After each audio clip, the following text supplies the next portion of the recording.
नमस्कार दोस्तों, मैं आतमजीत कौर अमृतसर से आज आपके सामने अपनी ही रियल लाइफ स्टोरी लेके रूबरू हुई हूँ। उम्मीद है आपको पसंद आएगी। ये जो स्टोरी है मेरी और मेरी फ्रेंड अमृत की है। और उस दिन मुझे बहुत बड़ा एहसास हुआ, और वो एहसास क्या हुआ वो मैं आपको कहानी के अंत में बताऊँगी। तो कहानी कुछ इस तरह से है कि मैं और मेरी फ्रेंड अमृत अपनी जॉब से फ्री होकर डेली गोल्डन टेम्पल जाया करते थे। तो फरवरी का महीना था, दिन वो वैलेंटाइन डे चॉकलेट डे वाले दिन चल रहे थे फेब के महीने में। और चॉकलेट डे से एक दिन पहले मुझे अमृत ने अचानक से कहा कि तुम तेरी लाइफ में कोई है लड़का। मैंने कहा नहीं। फिर मैंने पूछा उससे, कहती नहीं।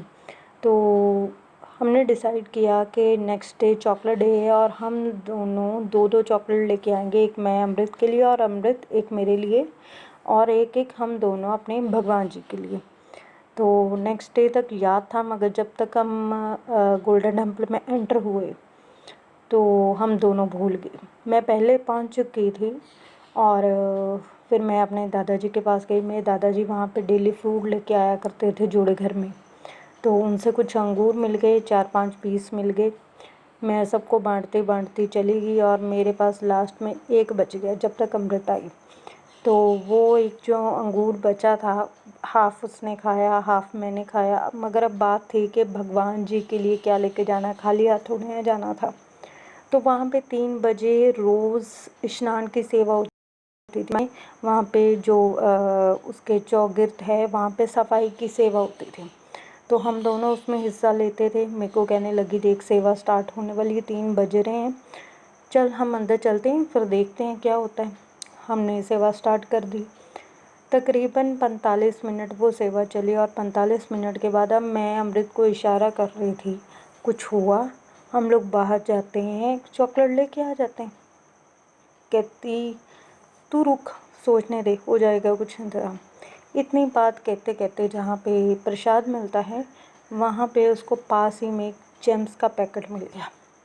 अब कहती है मेरे को दिखा के, ये देखिए। मैंने कहा ये क्या कर रही है, मतलब ये जेम्स का पैकेट थोड़े ना हम भगवान जी को देंगे। और सीधा उसने मेरा कुछ नहीं सुना, सीधा जो वाटर टैप्स के पास चली गई। वाटर टैप से उसको धोने लगी। मैंने कहा ये कर क्या रही है, मेरे को तो कुछ नहीं समझ आया। कहती देख, ये जहाँ पे नीचे गिरा था लोगों के पैर लगे होंगे तो जूठा हुआ था, मैंने इसको धो लिया। मैंने कहा चल एक्सेप्टेड, ओके। अब उसको एक छोटा सा केसरी रंग का कपड़ा मिल गया और उसने उस पर बांधना शुरू कर दिया। अब मैं और परेशान हो गई, अब तू क्या कर रही? कहती देख, जैसे गिफ्ट पे रेड कलर का रिबन बांधा होता है ना, तो मैं इस पर ये वाला रिबन बांध दिया। मैंने कहा चल, ये भी तो मतलब अमेजिंग काम कर रही है, मैंने तो ऐसा कुछ सोचा नहीं। अब मेरे को थोड़ा सा फील होने लग गया कि इसको मिल गया और मेरे को कुछ नहीं मिला। मैंने कहा मुझे नहीं पता, मेरा भी कुछ इंतज़ाम कर, मैं तो ऐसे नहीं जाएगी खाली हाथ, तेरे को कुछ ना कुछ मिल गया। तो कहने लगी ये जो तूने साइड बैग पहना हुआ, तब मैं साइड बैग पहनती थी, तो इसमें जितनी भी टॉफ़ीज़ है ना वो निकाल दे। मैंने अपने बैग में हाथ डाला और उसमें से सिर्फ उस दिन एक ही टॉफ़ी निकली। मैंने कहा यार सॉरी, आज एक ही निकली, रोज़ इतनी ज़्यादा होती है। कहती चल ठीक है, इसी को लेके चल। हम लोग अंदर दर्शन के लिए गए और मैंने और वो जो जेम्स का पैकेट था बड़े आराम से पापा जी के आगे रख दिया और बड़ी ही मतलब अंदर ध्यान होकर उसने प्रेयर की अपनी खुशी से। मैं उसका चेहरा ही देखती रही, इतने प्यार से वो जैसे बात कर रहे होते हैं ना, इस तरह से वो मतलब प्रे कर रही थी।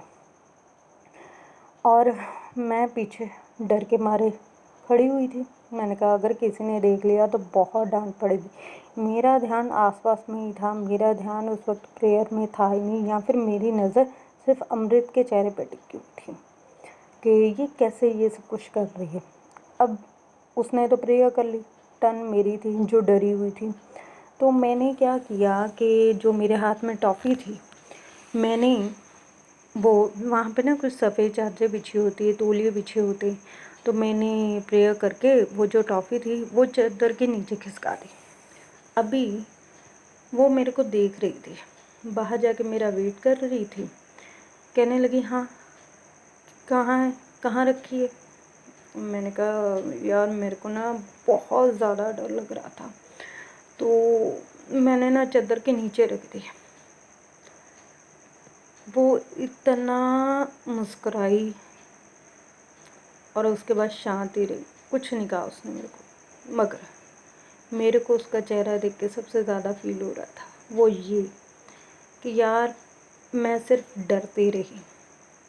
भगवान से हम दोनों ही प्यार करते थे, मगर मुझ में डर बहुत था और उसमें प्यार बहुत था।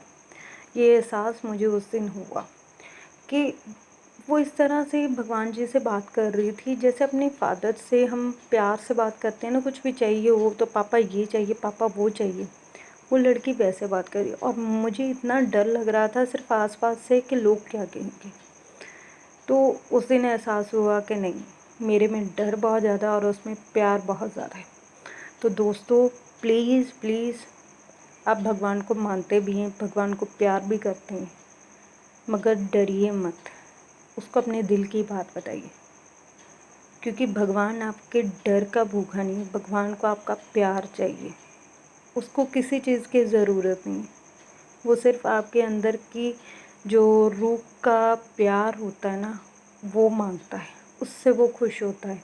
आपकी सादगी से, आपकी जो अंदर की ईमानदारी है ना, उससे खुश होता है, ना कि आपके डर से। आप जितना डरोगे ना, वो उतना आपसे दूर खड़ा है, और जितना आप उसको प्यार करोगे उतना वो आपके पास है। तो ये एहसास मुझे उस दिन हुआ। फिर मैंने कोशिश की कि मैं अपनी लाइफ में भगवान जी के लिए प्यार लेके आऊँ। उम्मीद करती हूँ आपको पसंद आई होगी। धन्यवाद।